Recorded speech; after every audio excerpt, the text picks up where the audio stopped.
Hey everyone, welcome back. Today we're going to get into a topic that is buzzing around the entire real estate community. It's the NAR Settlement Agreement. Whether you're a buyer, a seller, or a real estate professional, this is crucial information to understand. What's up, you guys? My name is Michelle, and I help first-time home buyers and first-time home sellers save money, and I help make the process smooth. So what is this NAR settlement really all about? So on March 15th, the National Association of Realtors settled the Sizer-Burnett case, which revolved all around realtor commissions in the MLS. This settlement covers NAR, over 1 million members of NAR, state and local realtor organizations, multiple listing services, and brokerages with a residential transaction volume in 2022 of $2 billion or less. As of today, the settlement has received preliminary proposal, but is still pending approval by the federal court, which will likely take several months. NAR's position of this settlement is detailed on their website, which I highly recommend checking it out for more information. The link is going to be in the description. Now, you might be wondering, is this the end of real estate as we know it? What's happening? What's going on? The answer is no. While there's going to be changes in how brokers and realtors get paid, real estate professionals will continue to provide more valuable service. As a matter of fact, this is formed around being transparent, being transparent in how much a realtor charges and the services and benefits the realtor provides to the client, especially buyers, because in the past, the buyer's agent, the realtor representing the buyer, got paid from the seller. The listing agent collected a total commission amount, and the listing agent paid a portion of that. Typically it's split, but they paid a portion of that to the buyer's agent. So in most scenarios, realtors were taking out their buyer client without having an agreement signed, and they didn't know what they were getting as far as services provided and if they were going to pay anything or not. It wasn't outlined in the beginning. Most of all, realtors would tell buyers, oh, it's okay, you don't have to pay me because the seller is covering my fee. So all of that I just described is going away. Here are the changes within the framework of the settlement. Let's go over the main points. The first one is going to be for home sellers. Home sellers can no longer offer compensation in the MLS. They can still offer to pay for the buyer's agent's compensation as they used to in traditional real estate. It's just that it can no longer be offered in the MLS. So you as a seller, you can still compensate the realtor who is bringing you a buyer who is ready, able, and willing to purchase your home. It's just that we as realtors cannot input that information in the MLS. And by the way, the MLS is the multiple listing service. That has been taken away. And so in traditional real estate, the seller was paying a total commission, let's say 5 to 6%. That was divided, that was split with or a portion of that was given to the buyer's agent. Now that can still happen. That has not changed because commissions have always been negotiable. That has always been the case. The issue within the settlement is there wasn't a lot of transparency with the clients, with the buyers and the sellers. So what they're doing is they're reformatting everything. There's going to be more transparency. Let's segue to the buyer side. So now the buyer has to have a written agreement before touring homes. Okay, so this is how real estate was done before in most cases. We had the choice as realtors to either take on a client and show homes prior to having a written agreement, or we didn't have to have one at all. It was not mandated. Now the difference is the option has went away.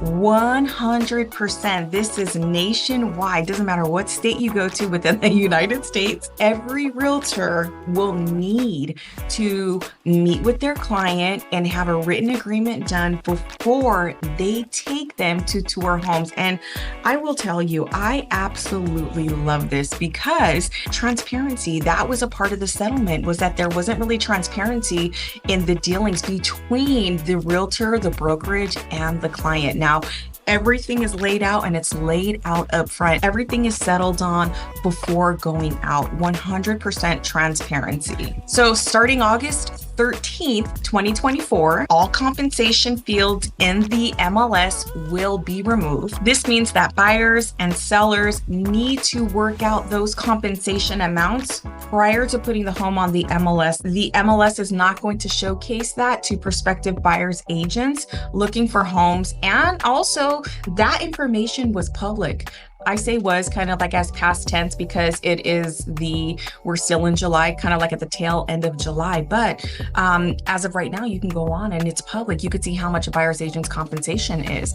That is all going away. So realtor and then public information, that won't be there anymore. The written agreement new standard per the settlement agreement, those are going to go into effect August 17th. 2024 and beyond. At that point, it's 100% no option. You don't have a choice. You have to go into a written agreement. Again, I like it. It's full transparency. So let's go over some things that it does not change. Realtors are here to help you navigate the complexity of purchasing and selling real estate. And we have an ethical fiduciary duty to represent your best interests at all times. Compensation, once again, it remains fully negotiable. When you're on the search for your realtor, they're going to tell you what their services are and what the benefits and features are of working with them and how much their rates are. Every realtor is going to charge different rates. Remember that realtors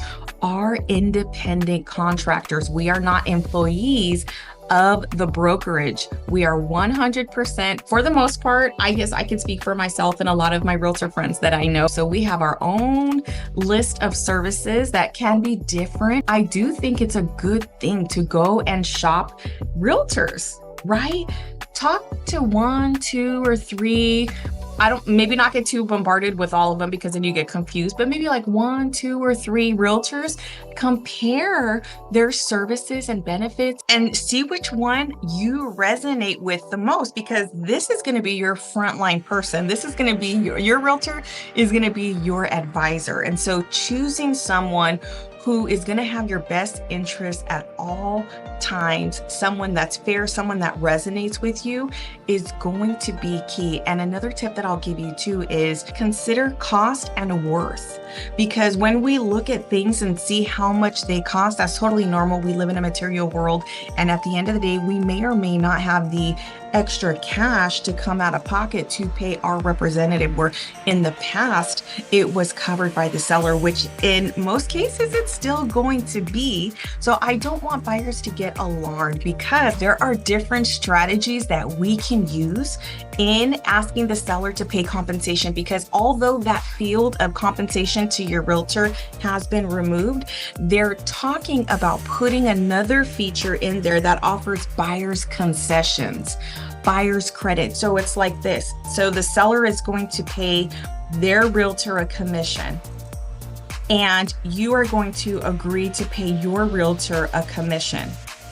The seller may or may not offer a credit to your closing costs that could potentially cover all or a portion of your realtor's commission. You see how they're changing that? So that's going to be the new landscape. And again, there's going to be different ways as a buyer that we write your contract and present the offer to the seller, because if they're not offering compensation, you can ask for it.